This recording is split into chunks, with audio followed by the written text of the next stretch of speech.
Hello everyone. तो क्या हाल चाल है आप सभी के। उम्मीद करते हैं सब अच्छे से होंगे और अपने एग्ज़ाम की तैयारी आप लोग अच्छे से कर रहे होंगे, है ना। तो जो मैथ्स का पेपर आपका होने वाला है, इस वीडियो में हम लोग 2 और 3 मार्क्स का जो आपका 2 और 3 मार्क्स का क्वेश्चन होता है, इसके क्वेश्चन को यहाँ पे अभी हम लोग डिस्कस करेंगे और इसी पैटर्न में आपको एग्ज़ाम में आपको क्वेश्चन देखने को मिलेगा। ठीक है, तो वीडियो आप लोग शुरू से आखिर तक देखिए, आप लोगों को मज़ा आएगा वीडियो में। और क्वेश्चन में आपको ऐसे ऐसे ट्रिक समझ में आएगा कि भाई ऐसे भी बना सकते थे। ठीक है, तो यहाँ पे 2 तरीके से लगाएंगे हम लोग। क्वेश्चन तो बनेगा ही, साथ में आपको यहाँ पे ट्रिक भी बताते हुए जाएंगे। ठीक है, और इससे पहले वीडियो शुरू करने से पहले एक बार और कहना चाहते हैं कि भाई अगर आप हमारे चैनल पर नए हैं तो चैनल को सब्सक्राइब कर लीजिएगा। क्योंकि देखो, लास्ट दिन जो आपका 3 मार्च है, उस दिन आप 3 मार्च से एक दिन पहले 2 मार्च को आपको यहाँ पे इस चैनल पे आपको सेलेक्टेड क्वेश्चन दिया जाएगा, सेलेक्टेड क्वेश्चन का सॉल्यूशन करवाया जाएगा जो आपका एग्ज़ाम में आने का काफ़ी ज़्यादा चांसेस रहेगा। इसलिए फटाफट आप लोग सब्सक्राइब करके रख लीजिए ताकि आप लोगों को भाई तुरंत जैसे ही वीडियो अपलोड किया जाए आप लोगों को वहाँ पे देखने को मौका मिले।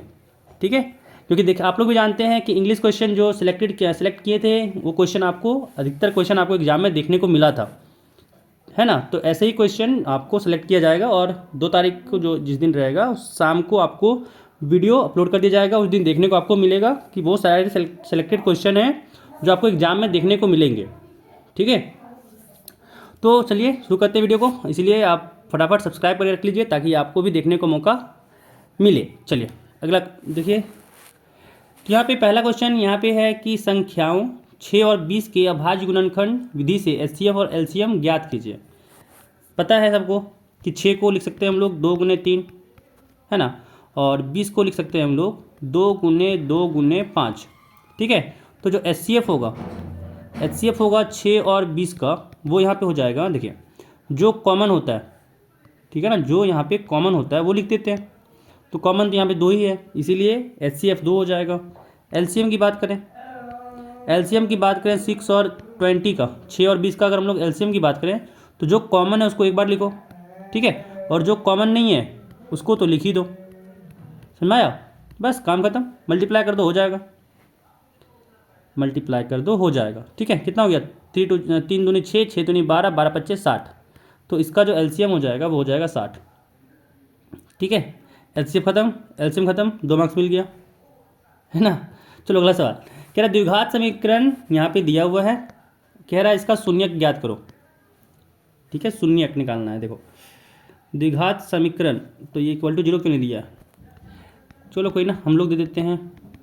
अब यहाँ पे ये द्विघात समीकरण दिया हुआ है, 0 से इक्वेट कर दिए।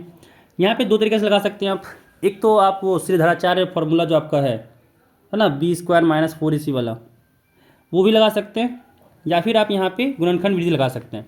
गुणनखंड विधि ज़्यादा ईजी है ना। देखो ऐसा क्या नंबर से मल्टीप्लाई करें, देखो 12 को ऐसे 2 मल्टीप्लिकेशन में तोड़ो, है ना, कि जिसका एडिशन या सब्ट्रैक्शन 7 के बराबर हो जाए।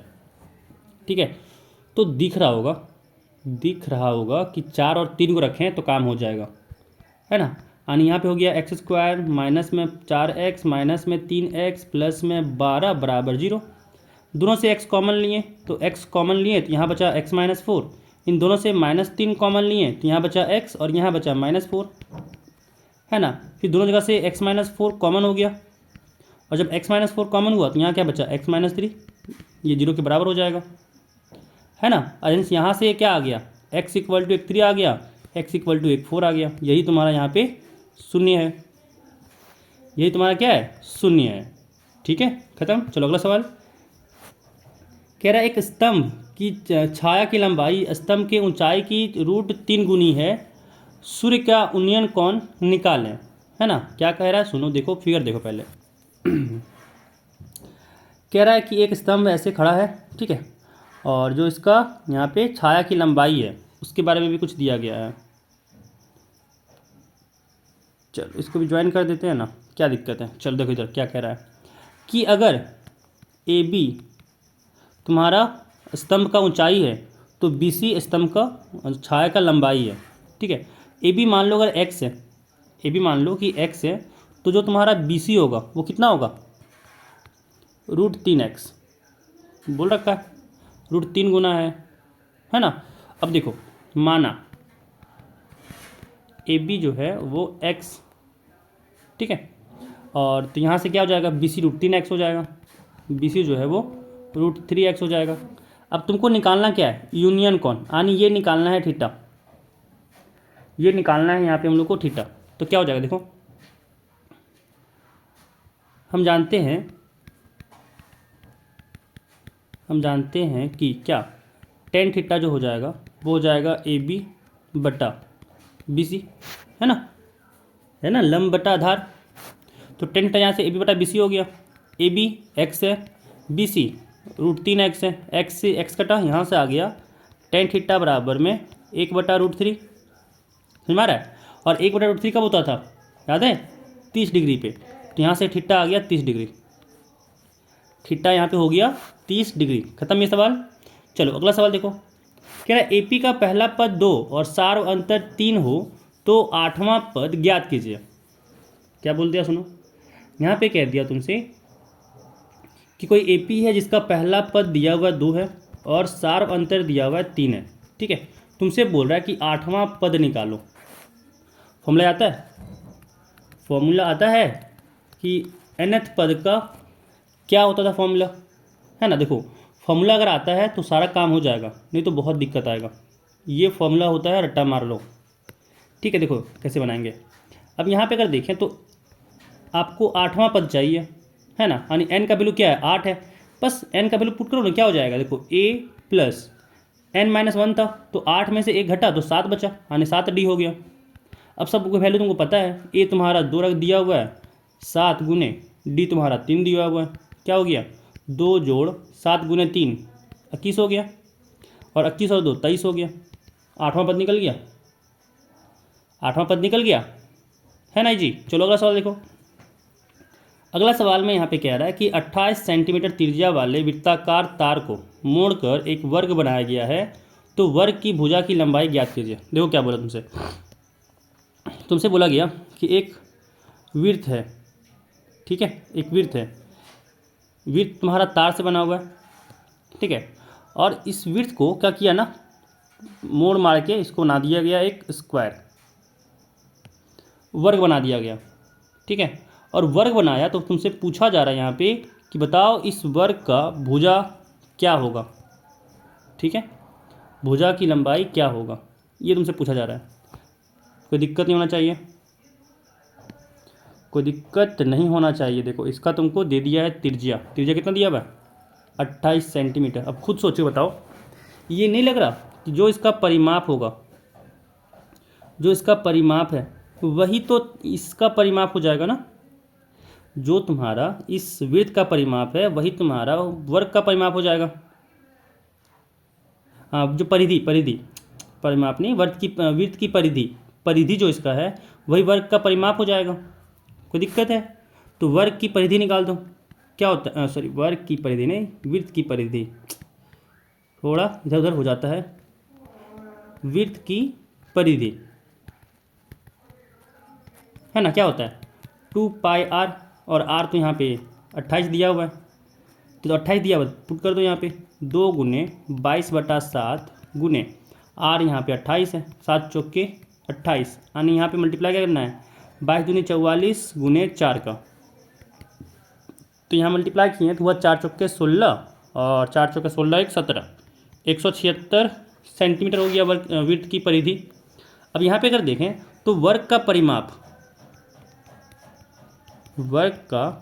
परिमाप जो होगा वो क्या होगा 176 के बराबर ही तो होगा, क्योंकि देखो ये जो तार था गोला वाला इसी को ना मोड़ मार के बनाया गया है यहाँ पे वर्ग, तो तार का जो लंबाई होगा वो तो चेंज नहीं किया होगा ना, तार का लंबाई बस खत्म। अब वर्ग का परिमाप क्या होता है 4 गुने भुजा, और ये दिया हुआ 176, तो 176 को 4 से भागा दो कितना हो जाएगा 44, समझ में आ रहा है। तो यहाँ पे ए हो गया 44, जो भुजा की लंबाई था वो हो गया यहाँ पे 44 सेंटीमीटर। कोई दिक्कत, खत्म हो गया ये भी। चलो अगला देखो, अगला यहाँ पे कह रहा है कि आर बिंदु जो है ए एवं बी को मिलाने वाले रेखाखंड ए बी का मध्य बिंदु है, तो y का मान ज्ञात कीजिए, है ना। देख रहे हो बार बार इस तरह का सवाल आ रहा है, कभी x निकालने के लिए, कभी y निकालने के लिए। इसलिए कहते हैं कि ये सवाल है, इस पर स्टार लगा दो, जो स्टार दो तुमको लगाना हो कुछ तो कर लगा दो, क्योंकि ये जो सवाल तुम्हारा है बहुत इंपॉर्टेंट सवाल है। मतलब ये सवाल है, यही मत सोच लेना। कहने का मतलब है इस तरह का कि जो तुमको मध्य बिंदु दिया हुआ रहेगा, या तो तुमसे x निकालने बोलेगा या तो तुमसे y निकालने बोलेगा। ठीक है, ध्यान रखना इस तरह सवाल को, तुम लोग ध्यान से देखो और सीखो। तो देखो कैसे बनाएंगे इसको। यहाँ पे अगर देखें तो क्या कह रहा है, यहाँ पे तुमसे यहाँ पे कह दिया कि मानो कि AB एक रेखा है, रेखाखंड है, ठीक है ना। ये AB तुम्हारा एक यहाँ पे रेखाखंड दिया हुआ है। यहाँ पे तुमको इसका पॉइंट्स भी दे दिया। कह रहा है यहाँ पे A का है 6,5 और B का है यहाँ पे 4,y। कह रहा है बीच में एक तुम्हारा यहाँ पे कहीं पॉइंट है R, ठीक है, 5,6 इसका दिया हुआ है निर्देशांक। अब तुमसे कह रहा है कि R अगर इसका मध्य बिंदु है तो y निकालो। अच्छा ये दिखने में नहीं लग रहा 4,y, कोई नहीं, बना दे से 4,y, 4,y। चलो अब दिख रहा लग रहा है। देखो कैसे बनाएंगे, फॉर्मूला याद है, फॉर्मूला याद है कि अगर ये A रहा, ये B रहा, इसका निर्देशांक x1 y1 है, इसका निर्देशांक x2 y2 है, और कहीं बीच में मध्य बिंदु C है और इसका निर्देशांक x3 y3 है, तो निकालने का फॉर्मूला होता था x3 होता था x1 प्लस x2/2 और y3 होता था y1 प्लस y2/2। याद है नहीं याद है, याद कर लो। अब याद कर लो, क्योंकि अब तुमको याद करना ही पड़ेगा। एग्ज़ाम तुम्हारा नज़दीक आ गया, इतना दिन काम चल गया, अब काम नहीं चलेगा। तो रट्टा मारो, इसको रट्टा मारो। अब ये चांस नहीं है भाई कि भाई रट्टा नहीं मारेंगे, भाई काम नहीं होगा मेरा, नहीं। अब रट्टा मारने का टाइम आ गया है। मैथ्स में भी कुछ चीज़ें रट्टा मारनी चाहिए अगर तुमको टाइम बचाना है तो, नहीं तो फिर लगे रहो मेहनत करने में। चलो अगला देखो कैसे बनाएंगे यहाँ से। अब देखो खुद से, अगर यहाँ पे हम लोग को चाहिए 5, तो 5 को कह सकते हैं ना, 5 को कह सकते हैं ना। क्यों कह सकते हो, देखो इसको अगर रीजन चाहो तो लिख सकते हो कि जो R है, R AB का मध्य बिंदु है ना, मध्य बिंदु है, ठीक है। तो यहाँ से कह सकते हैं कि क्या हो जाएगा, यहाँ से हम लोग कह सकते हैं कि क्या हो जाएगा, जो तुम्हारा 5 है वो बराबर होगा 6 + 4/2 के। लेकिन देखो इसको निकालने कोई मतलब तो बनता नहीं है, इसलिए हम लोग डायरेक्ट y का निकालते हैं। क्यों निकालें इसको, बस समझने के लिए बता दिए थे। देखो 5 जोड़ y, 5 जोड़ y/2 ये बराबर होगा 6 के। कोई दिक्कत है, 5 जोड़ y/2 ये बराबर होगा 6 के, कोई दिक्कत नहीं होगा। चलो ठीक है, 2 से इधर गुना करो, यहाँ से हो गया 5 जोड़ y बराबर 2 × 6 12, यानी y आ गया 12 माइनस में 5, 12 में से 5 गया तो 7 बचा, खत्म। y जो चाहिए था y का मान आ गया 7, कोई दिक्कत नहीं होना चाहिए, ठीक है। चलो अब अगला सवाल। अगला सवाल कह रहा है कि यदि प्रकाश की ऊंचाई 60 डिग्री है तथा ये क्या दे दिया क्वेश्चन, कोई ना क्वेश्चन में गलती है, कोई ना बता रहे, कहना ये क्या चाह रहा होगा ये बता दे रहे। देखो छोड़ो क्वेश्चन क्या लिखा हुआ, छोड़ो भूल जाओ, क्या कहना चाह रहा है ये सुनो। क्वेश्चन तुमसे ये कहना चाह रहा है कि भाई मान लो एक स्तंभ यहाँ पे AB है, ऐसे मान लो कि एक स्तंभ है यहाँ पे AB, ठीक है। अब सुनो यहाँ पे क्या बोल दिया इसके बाद बोल रहा है कि मान लो स्तंभ है, उसका जो छाया बन रहा है वो इधर कहीं छाया बन रहा होगा ऐसे, ठीक है। चलो इसको भी ज्वाइन ही कर देते हैं, यहाँ पे इसको ज्वाइन कर दिया। देखो क्या कह रहा है, मान लो ये C है, ठीक है, स्तंभ AB है, ठीक है, और छाया BC है, और तुमसे छाया की यहाँ पे लंबाई दे दिया। देखो बोला तथा उनसे बनने वाले स्तंभ की छाया की लंबाई 20 मीटर है। जो छाया बन रहा है BC ना, वो दिया हुआ है 20 मीटर, और ये जो यहाँ पे बना कौन, ये कौन दिया हुआ है 60 डिग्री। ये तुमसे कह रहा है, क्वेश्चन लिखने में गलती किया कि प्रकाश की ऊंचाई 60 डिग्री है, ऊंचाई कभी 60 डिग्री हो सकता है, यदि प्रकाश की ऊंचाई 60 डिग्री है। अच्छा हाँ ठीक है प्रकाश AC प्रकाश, सही है, मेरे पढ़ने में ही गलती हम ही कर रहे हैं, सही है। प्रकाश की ऊंचाई 60 डिग्री, सही है, AC प्रकाश है, ठीक है। चलो ठीक है, 60 डिग्री यहाँ पे दिया हुआ है। अब तुमसे पूछा जा रहा है कि स्तंभ की ऊंचाई बताओ, AB निकालने बोला जा रहा है। क्या बोला कि BC दिया हुआ है 20 मीटर, जो तुम्हारा यहाँ पे थीटा दिया हुआ है वो 60 डिग्री दिया हुआ है। तुमसे पूछा क्या, तो ए बी पूछा जा रहा है कि ए बी बताओ क्या होगा, है ना। क्या लगाएं, याद है संबंध कि भाई लंब और आधार के बीच कौन संबंध निर्धारित करता है, तो टेन थीटा पढ़े हो, टेन थीटा पढ़े हो। टेन थीटा क्या होता है, लंब बटा आधार। कोई दिक्कत तो नहीं होना चाहिए। चलो बस यही लगाओ, काम खत्म हो जाएगा। देखो क्या हो जाएगा, टेन 60 डिग्री बराबर ए बी निकालना ही तो था, बी सी ये दिया हुआ है 20, तो ए बी क्या हो जाएगा, देखो ए बी हो जाएगा 20 गुने टेन 60 पता है कितना होता है, √3। याद है, अगर याद हो तो अच्छी बात है, नहीं याद है तो याद कर लो, और नहीं याद कर पाते हो तो बता दो, इसका ट्रिक बता देंगे। चलो अगला सवाल देखो, कह रहा है यदि किसी घन के विकर्ण की लंबाई 6√3 सेंटीमीटर है तो इसके संपूर्ण पृष्ठ क्षेत्रफल क्या होगा। देखो तुमसे कह रहा है विकर्ण यानी एल का फॉर्मूला याद है, नहीं याद है, देखो क्या होता है, √3a, जहाँ पे ए तुम्हारा उस घन का क्या बोलते हैं, भुजा का लंबाई है। फॉर्मूला याद रखना इसको, फॉर्मूला याद रखना इसको, ठीक है। चलो यहाँ पे वैल्यू रखो, काम हो जाएगा। क्या हो जाएगा, देखो एल दिया हुआ तुमसे 6√3 और ये हो गया √3a, समझ में आया। देखो एल यहाँ पे क्या है, तो विकर्ण है, ध्यान रखना विकर्ण है, और जो तुम्हारा ए है वो भुजा है, ठीक है ना, घन का एक भुजा है।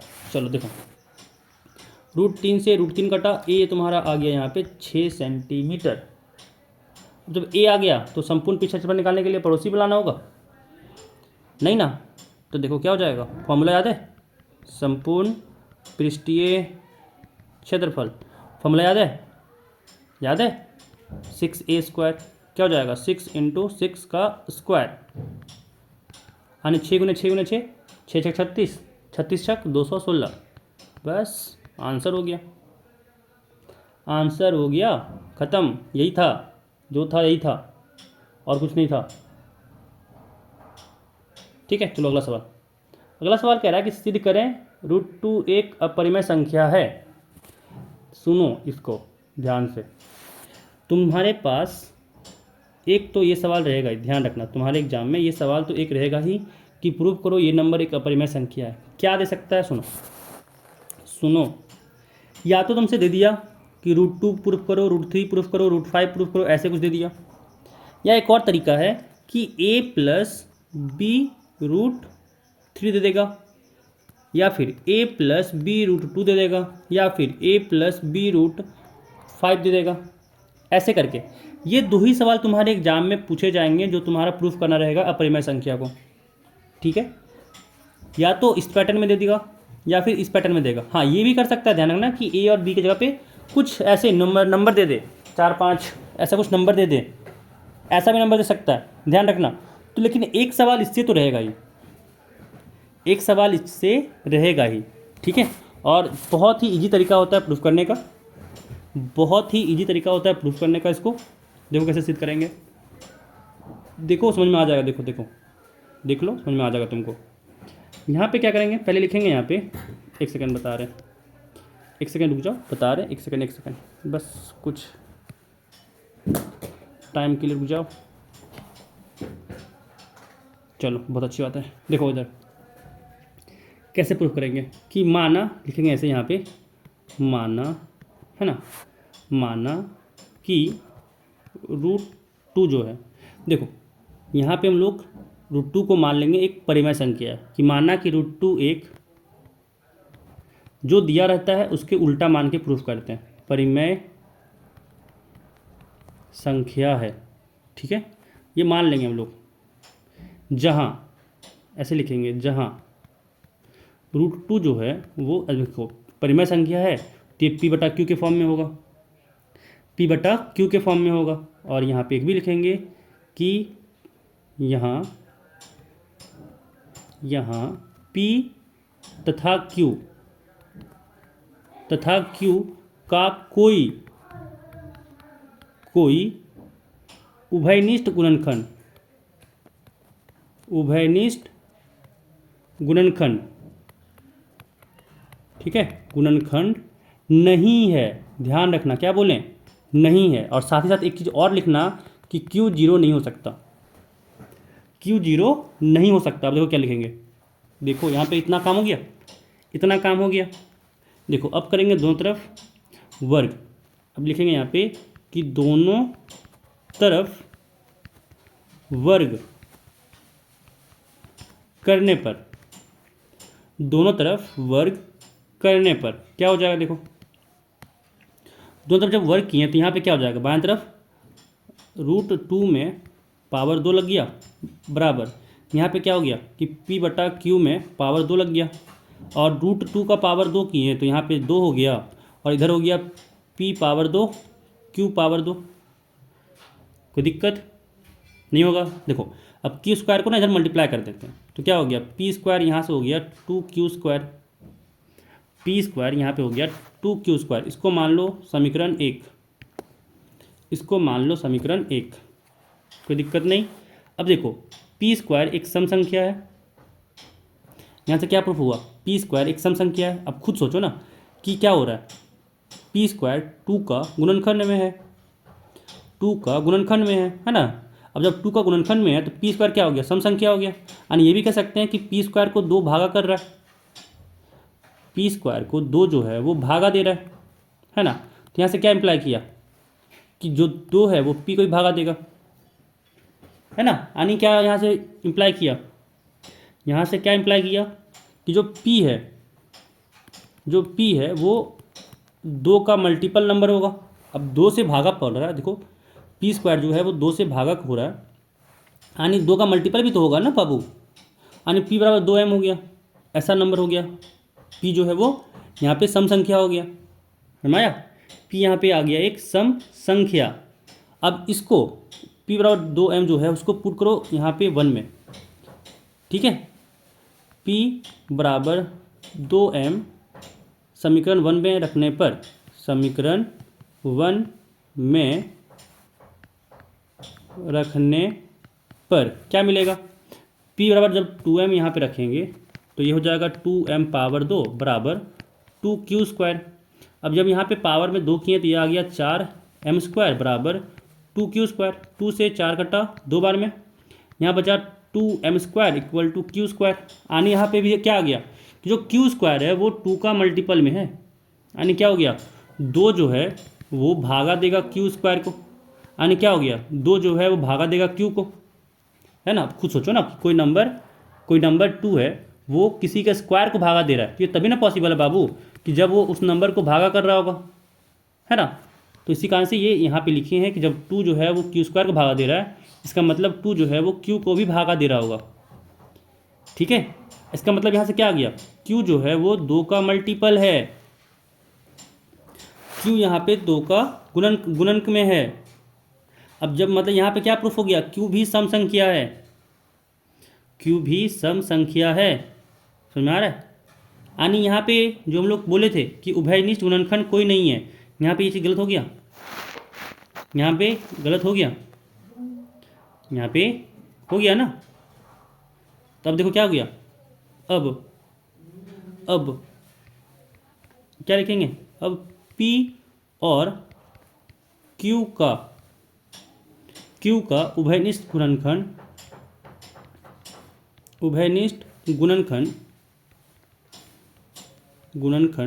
दिख रहा है यहाँ पे ना, 2 हो गया, यहाँ पे उभयनिष्ठ गुणनखंड 2 है,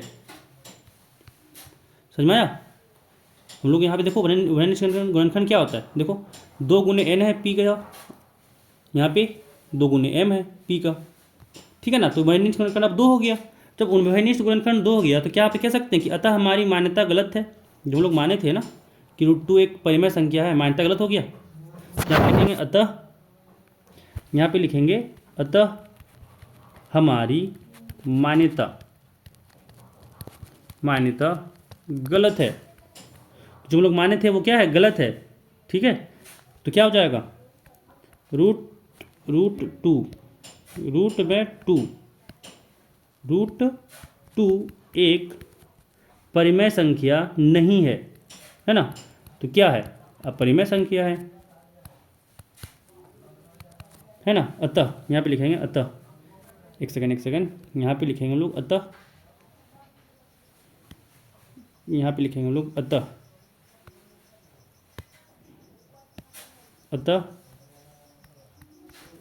√2 एक अपरिमेय संख्या है। कोई दिक्कत? तो यहाँ से हो गया प्रूफ। इतना लिखना है, काम खत्म। इतना लिखना है, काम खत्म। देखो 3 मार्क्स में देगा, थोड़ा तो लिखवाएगा ना। 3 मार्क्स में अगर तुमको दे रहा है तो थोड़ा तो लिखवाएगा, थोड़ा तो, या तो तुमसे दिमाग लगवाएगा या फिर लिखवाएगा। इसमें दिमाग तो लगाना था नहीं, तो यहाँ पे तुमसे लिखवा रहा है। ठीक है, चलो अगला सवाल। यहाँ पे कह रहा है कि भाई x का मान निकालना है। तुमको दिया हुआ है कि 2 cosec स्क्वायर 30 डिग्री और x साइन स्क्वायर 60 डिग्री का वैल्यू जो है वो 10 है। देखो cosec 30 का वैल्यू, cosec 30 का वैल्यू 2 होता है, यानी 2 का स्क्वायर हो गया, प्लस x गुने साइन 60 का वैल्यू √3/2 होता है, इसका भी स्क्वायर हो गया, और इसका मान दिया हुआ है 10। क्या हो गया? देखो 2 का स्क्वायर 4, 4 दूनी 8 हो गया, जोड़ x गुने √3 का स्क्वायर 3 हो गया, 2 का स्क्वायर 4 हो गया, ये 10 के बराबर है। अब एलसीएम लेकर सॉल्व करो, काम खत्म। एलसीएम क्या हो जाएगा? 4 यहाँ से हो गया 8 चौक, एक सेकेंड, इतना नहीं करो, सुनो, जरूरी नहीं इतना करने का। 8 को उधर भेजो ना, क्या दिक्कत है? इधर हो गया 3x/4 बराबर 10 - 8, यानी यहाँ पे हो गया 3x/4 बराबर 10 में से 8 किया तो 2 बचा। यहाँ पे कितना हो गया? 3x बराबर 4 दूनी 8 हो गया, यानी यहाँ पे x कितना आ गया? 8/3। ख़त्म। x यहाँ पे हो गया 8/3। ठीक है, 8/3 हो गया, बस ख़त्म। चलो अगला सवाल देखो। कह रहा है AP जो है, क्या AP ये जो दिया हुआ है का एक पद -150 है, पूछ रहा है, और है तो क्यों है, हल करके बताओ। ठीक है, तो तुमसे क्या दिया हुआ है? तुमसे कह रहा है कि 11, 8, 5, 2 ये तुम्हारा AP में है। तुमसे पूछ रहा है कि क्या -150 इसका कोई पद है, अगर है तो बताओ कौन सा है, क्यों है, हल करो, बताओ, निकालो, सब चीज़ कह दिया। इसका निकालने तरीका एक ही होता है। सुनो, जब भी तुमसे पूछा जाए कि कोई पद इसका है कि नहीं है, मान लो कि है, और कौन सा पद है? तो nवां पद है, ऐसे मान के काम करो। कौन सा पद है? तो nवां पद है, और nवां पद का फॉर्मूला क्या होता था? a + n - 1d। ठीक है, तो यहाँ पे क्या करो? मान लो माना an जो है वो -150 है, और an का फॉर्मूला लगा दो, a + n - 1d बराबर 100 माइनस में 150 है। अब दिख रहा है ना यहाँ पे पहला पद? अब ये मत कहना नहीं दिख रहा भैया, दिख रहा है। इस AP का पहला पद जो है वो 11 है, और जो सार्व अंतर है वो 8 माइनस का 11 यानी -3 है। सारा यहाँ पे मान रखो ना, क्या हो जाएगा? 11 प्लस में n - 1d की जगह भी मान रखना होगा, d की जगह भी यहाँ पे मान रखना होगा। क्या हो जाएगा? -3 बराबर में -150 है। देखो 11 को उधर भेज दें, कोई दिक्कत नहीं होगा? चलो अच्छी बात है, नहीं होगा तो 11 जब उधर भेजें तो यहाँ पे हो गया n में -1 किए, यहाँ पे -3 हुआ, बराबर में -150 माइनस का 11, यहाँ से हो गया माइनस, इधर ही करते हैं ना, -3 n - 1, ये बराबर हो गया -150 माइनस 11 यानी -161, माइनस से माइनस कटा, n - 1 यहाँ पे हो गया 161/3, और यहाँ से n आ गया 161/3 जोड़ 1 है ना, यानी n यहाँ पे क्या आ गया? यहाँ से आ गया 3, और 161 जोड़ 3 यानी यहाँ पे आ गया 164/3। तो n यहाँ पे 164/3 है ना। और ये तुम्हारा जो है वो यह एक क्या उसको बोलते हैं? प्राकृत संख्या नहीं है। अतः जो -150 है, 50 है ना, 150 इस एपी का इस एपी का कोई पद नहीं है, कोई पद नहीं है। समझ में आया क्यों? अरे एपी में तुम लोग क्या जानते हो? एपी में यही ना जानते हो कि जो एन रहता है वो हमेशा क्या रहता है? प्राकृत रहता है ना संख्या। एन जो रहता है वो हमेशा प्राकृत संख्या रहता है ना, 1 2 3 4 1 2 3 4 5 7 8 चलते रहता है। तो यहाँ पे 164/3 क्या तुम्हारा प्राकृत संख्या है? नहीं है, नहीं है ना। इसी कारण से ये तुम्हारा कोई -150 इसका कोई पद होगा ही नहीं। ठीक है, बस खत्म, यही था, यही करना है और कुछ नहीं करना है। जो करना है यही करना है, काम खत्म। ठीक है, चलो अगला देखो। चलो अगला देखना। अगला कह रहा है कि एक थैले में 3 लाल और 5 काली गेंदें हैं। इस थैले में से एक गेंद अदृश्य निकाली जाती है, मतलब बिना देखे। चलो अगला देखो, कह रहा इसकी प्रायिकता क्या है कि गेंद लाल हो। क्या बोला, समझ में आ गया? बोला तुमसे कि एक यहाँ पे थैला था जिसमें 5 तुम्हारे पास लाल गेंद था, मतलब उस थैला में, तुम्हारे पास नहीं, उस थैला में 5 नहीं, सॉरी देखो गलत हो गया। क्या तुमसे बोला कि 3 इसके पास लाल गेंद ठीक है, और 5 काला गेंद है ना। तो उस थैले में टोटल कितना गेंद है? 8 है ना। तो ऐसे लिखो, ऐसे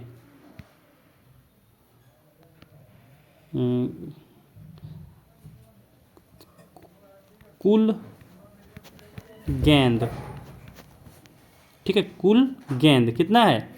8 है। ठीक है, और यहाँ पे कह रहा है कि लाल गेंद होने का प्रायिकता निकालना है। तो लाल गेंद उस थैला में कितना है? 3 है। प्रायिकता देखो क्या निकालना था लाल गेंद का। तो लाल गेंद में क्या होता है, हर बार कहते हैं क्या होता है कि जो तुमको चाहिए वो बटा के ऊपर लिखो और जो टोटल है वो बटा के नीचे लिखो। देखो तुमको क्या चाहिए था? लाल गेंद चाहिए था। लाल गेंद कितना है टोटल? पूरा उस थैला में कितना लाल गेंद है? 3। ऊपर लिखो और नीचे क्या? तो जितना पूरा टोटल कुल गेंद कितना था थैला में? 8। 3/8 हो जाएगा प्रोबेबिलिटी। बस यही प्रायिकता, यही है, बस खत्म, यही आंसर हो गया तुम्हारा 3/8। दिक्कत है? सॉल्व करने में कुछ दिक्कत हुआ? चिन्ह था तो सवाल था। चलो अगला सवाल देखो।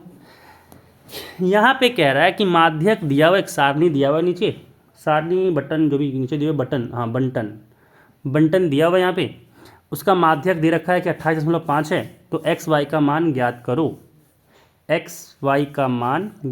करो। देखो क्या करेंगे इसके लिए क्या करेंगे, एक यहाँ पे बनाएंगे और एक और टेबल यहाँ पे बनाएंगे।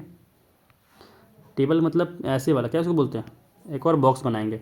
देखो तुम्हारे पास कागज़ कलम होगा, है ना, तुम लोग बना लो उससे। यहाँ पे बता दे रहे हैं क्योंकि क्यों एक्स्ट्रा पेज हम लगाएं, जब काम इतने में कर सकते हैं तो क्यों एक्स्ट्रा मेहनत करें, है ना। आलसी लोग, समझ लो। चलो देखो यहाँ पे हम लोग लिखेंगे संचयी बारंबारता, जिसको कहते हैं CF, कम्युलेटिव फ्रीक्वेंसी। जो तुमको बोलना है बोल लो। मैं यहाँ पे हम लोग लिखेंगे CF, एक सेकेंड कलर चेंज कर लेते हैं, CF। कोई दिक्कत? देखो भरो सबको, क्या है 5 है तो ये 5 ही रहेगा। समझ में आता है कैसे करते हैं? ऐसे क्रॉस में जोड़ते हैं, 5 और जोड़ x हो जाएगा, यानी 5 + x हो गया। यहाँ पे हो जाएगा 20 जोड़ 25। समझ में आ रहा है ना, क्रॉस में जोड़ना होता है, समझ में आ रहा है। चलो देखो कौन सा कलर लें? हरा वाला लेते हैं, हरा वाला ही था। 20 और 5 25 जोड़ x हो गया। यहाँ पे 25 और 15 40 जोड़ x हो गया। 40 जोड़ x जोड़ y हो गया, है ना। और यहाँ से 5 है तो 5 जोड़े तो ये हो गया 45 जोड़ x जोड़ y। यहाँ पे जब 60 जोड़े तो 105 जोड़ x जोड़ y हो गया। दिख रहा है 105 जोड़ x जोड़ y हो गया, है ना। चलो देखो अब देखो तुमको माध्यक दिया हुआ है। माध्यक तुमको यहाँ पे दिया हुआ है, कह रहा है कि 28.5 है। माध्यक का फॉर्मूला याद है? माध्यक का फॉर्मूला याद है? याद है? देखो क्या होता है। माध्यक का फॉर्मूला था L जोड़ N/2 माइनस में CF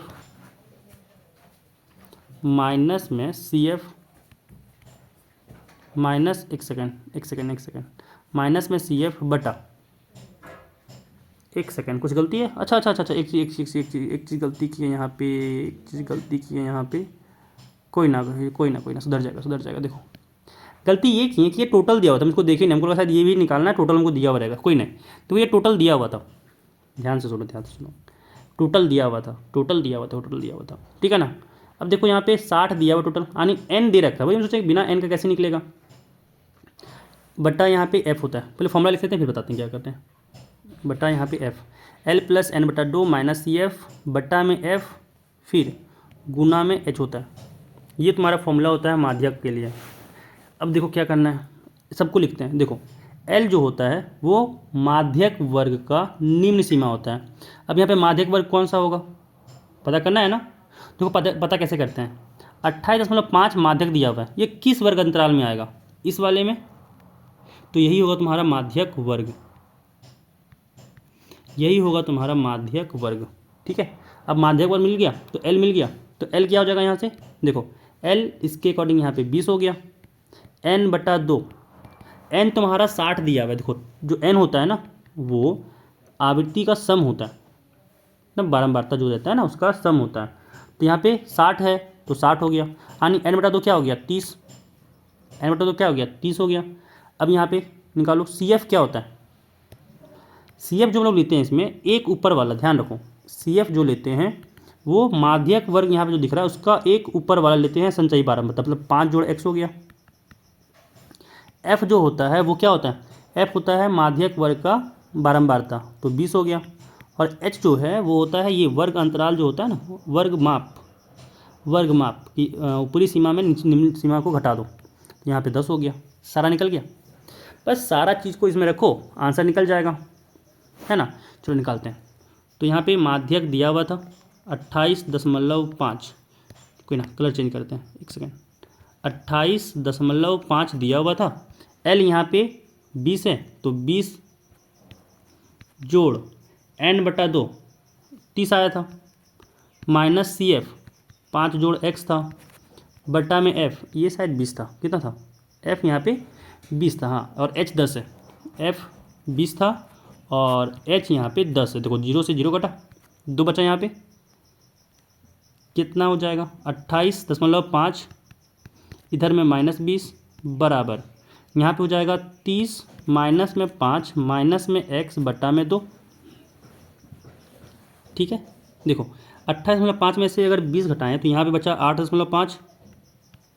8.5 बराबर यहाँ पे हुआ 25 माइनस x बटा 2, यहाँ पे हुआ 8 दूनी 16 1 17, है ना। जब 8.5 को 2 से गुना करें, 2 से जब गुना करें तो यहाँ पे साथ में 25 माइनस एक्स है, और यहाँ पे हो गया 8 दूनी 16 1 17 बराबर 25 माइनस एक्स। एक्स को इधर करेंगे 17 को उधर करेंगे, तो एक्स बराबर हो गया 25 माइनस में 17, यानी एक्स कितना आ गया 25 में 17 घटाएं तो यहाँ बचा 8, यहाँ पे 8 हो गया। अब एक और इक्वेशन देखो, यहाँ पे क्या है, n 60 है और यहाँ पे जो 60 आएगा इसको जोड़ने पे वो क्या आएगा, यहाँ से आ जाएगा 45 जोड़ x जोड़ y, मतलब दूसरा इक्वेशन यहाँ पे ये है।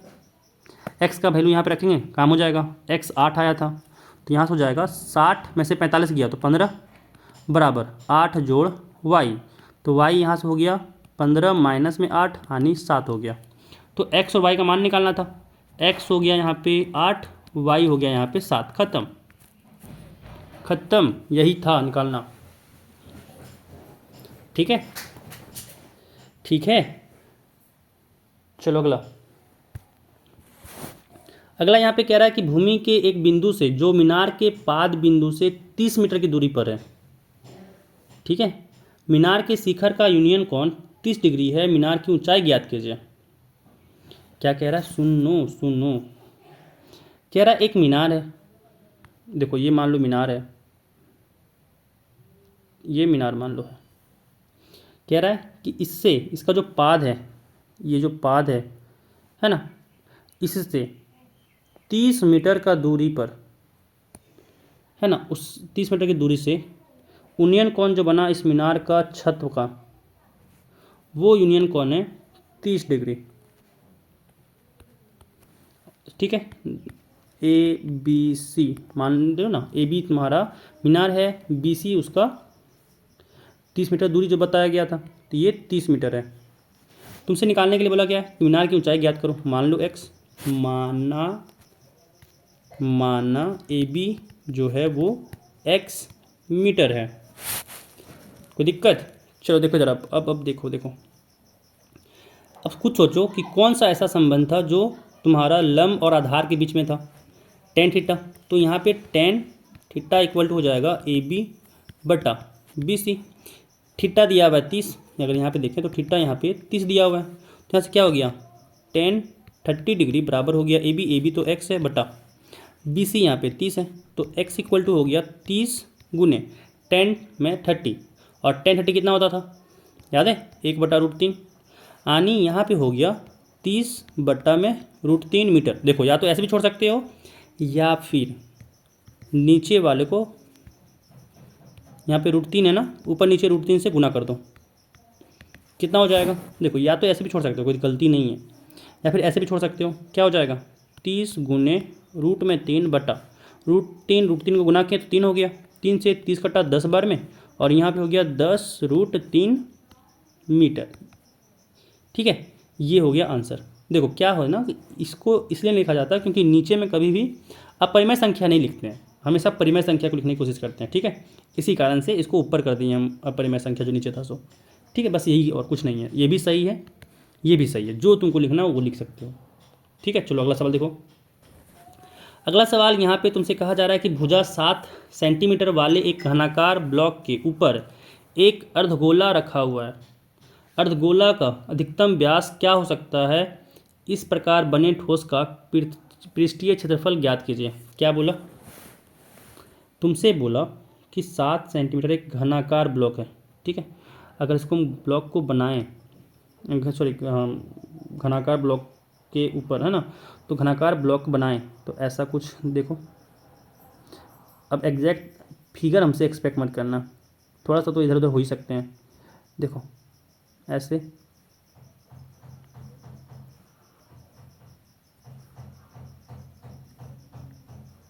देखो परफेक्ट फिगर बना है, परफेक्ट फिगर बनाए हैं।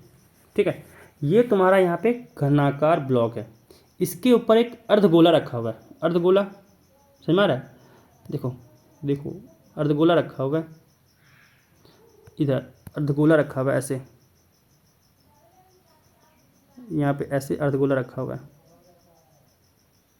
ऐसे। ठीक है, और क्या है, और क्या है इसमें, बोल रहा है कि ये कितना कितना व्यास इसका अधिकतम हो सकता है। तो देखो ना, व्यास अगर सोचो इस गोले का, तो क्या होगा, इस व्यास का गोला नहीं लग रहा कि ये इसके जो भुजा का लंबाई है ना, बस उसी के ज़्यादा हो सकता, बराबर हो सकता है। तो यहाँ पे जो इसका व्यास होगा, तो यहाँ पे कह सकते हैं अर्धगोला का व्यास जो होगा, अर्धगोला, एक सेकेंड, ऐसे नहीं होता है, अर्धगोला यहाँ पे हो जाएगा ऐसे, अर्धगोला, अर्धगोला का जो व्यास होगा वो क्या होगा, 7 सेंटीमीटर हो सकता है। ध्यान दो, 7 सेंटीमीटर हो सकता है। समझ में आ रहा है ना, समझ में आ रहा है ना कि सबसे बड़ा वही नोट बन सकता है कि उसमें जो रखेंगे हम लोग, जो यहाँ पे रखेंगे अर्धगोला को ऐसे ना, सपोज करो ऐसे बना दो, सबसे अच्छा ही रहेगा, ऐसे बन गया। ठीक है, अगर तुम कोई और दिक्कत हो रहा है तो यहाँ पे ऐसे करके ऐसे भी ड्रॉ कर सकते हो, अब ज़्यादा समझ में आएगा। ये बन गया अर्धगोला, है ना, तो ये व्यास बन गया इसका, बस यही था अर्धगोला का व्यास निकल गया जब। अब कह रहा है कि इस प्रकार बने ठोस का पृष्ठीय क्षेत्रफल क्या होगा, जो तुम्हारा यहाँ पे बना उसका पृष्ठीय क्षेत्रफल। तो ध्यान दो यहाँ पे कि ठोस का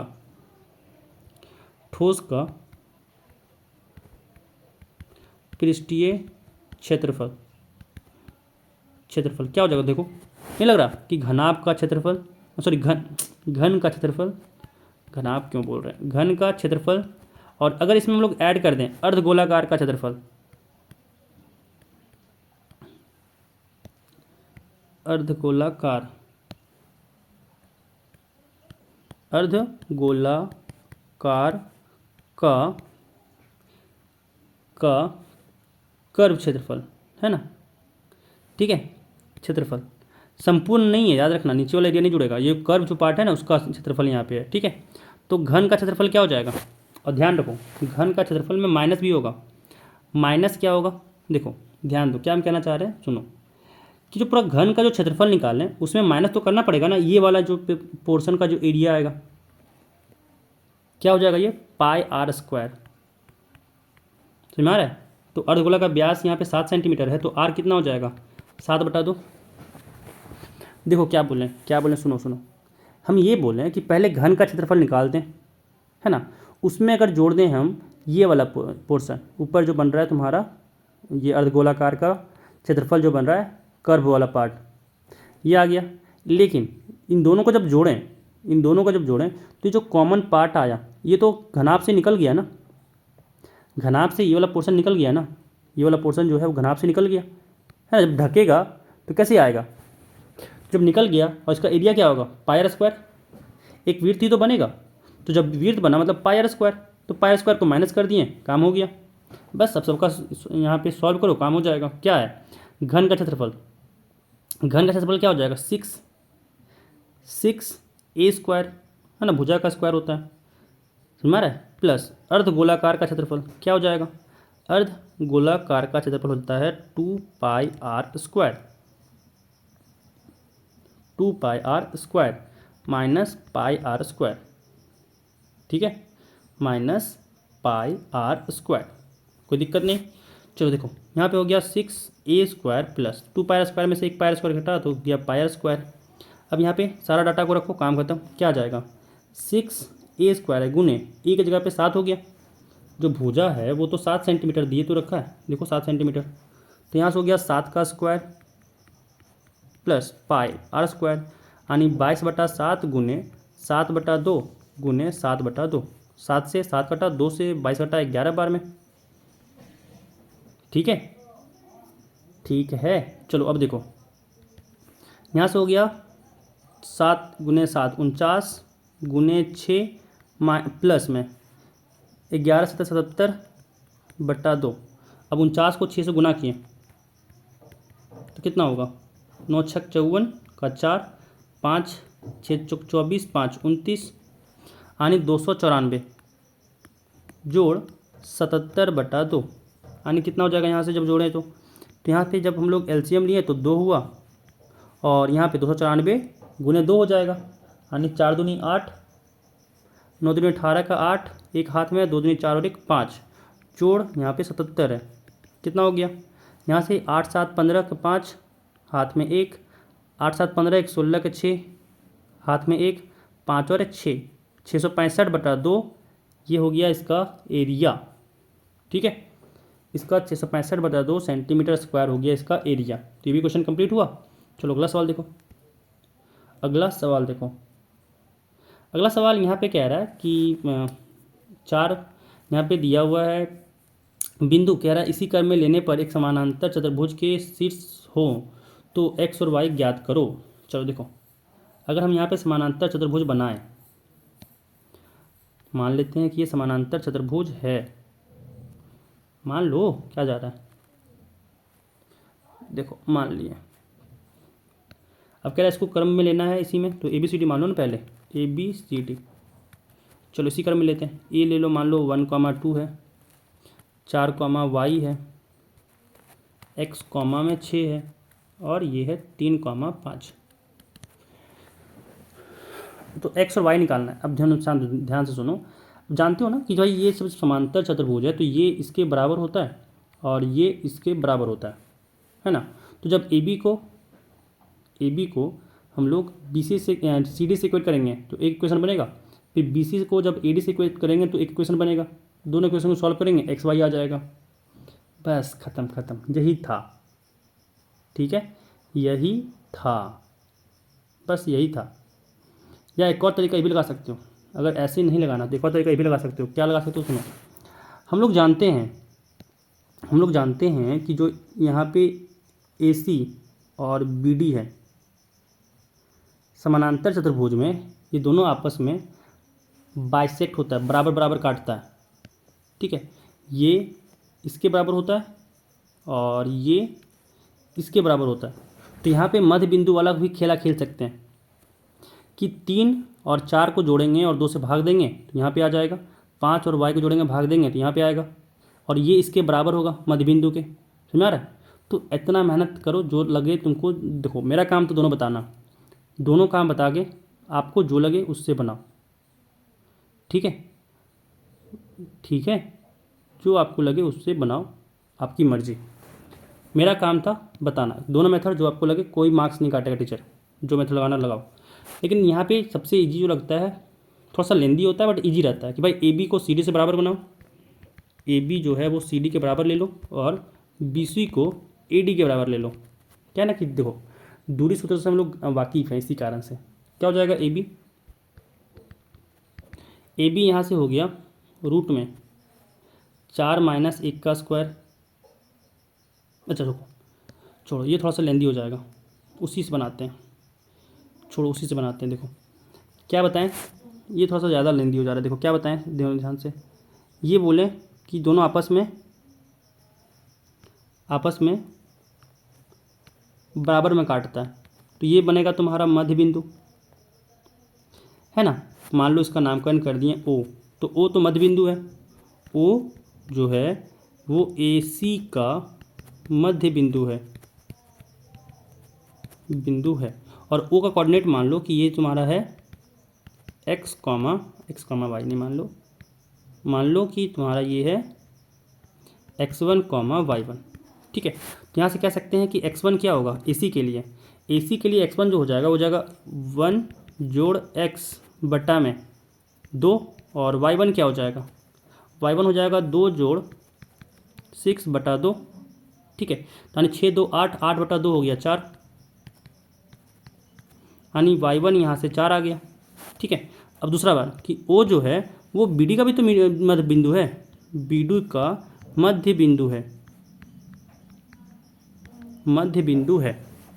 अब जब BD का मध्य बिंदु है, यानी फिर से वही काम लगेगा कि जो O निकालेंगे, x1 निकालेंगे, तो x1 क्या होगा 3 जोड़ 4 बटा 2 हो जाएगा, यानी 7 बटा 2 हो जाएगा। और y1 क्या हो जाएगा, y1 हो जाएगा यहाँ पे 5 जोड़ y बटा 2, है ना।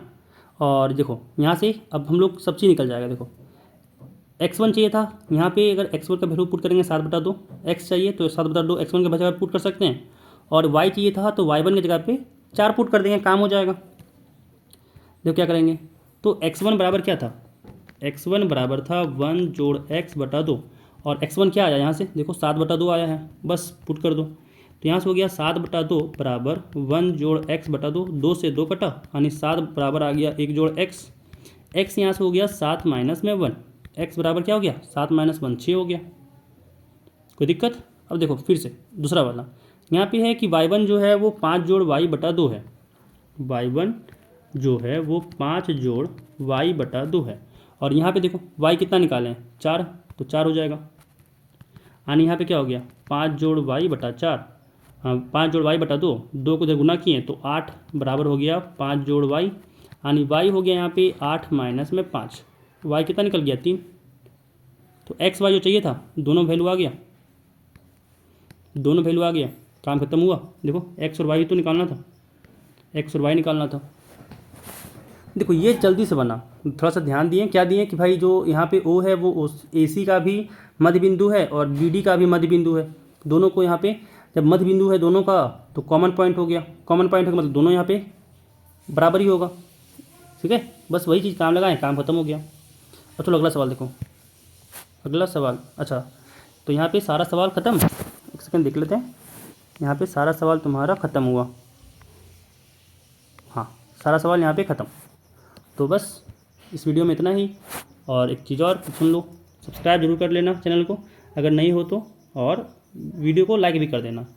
ठीक है, और अपने फ्रेंड के साथ शेयर भी कर लो ताकि इस तरह की वीडियो तुम लोग को मिलता रहे। तो आज की इस वीडियो में इतना ही। अपना खूब ख्याल रखना, ठीक है। और फिर बड़ा सा थैंक यू कि तुम लोग आखिरी तक वीडियो को देखे हो, ठीक है। तो खूब ख्याल रखो और एग्ज़ाम को अच्छे से तैयारी करो, ठीक है। चलो मिलते हैं अगले वीडियो में फिर।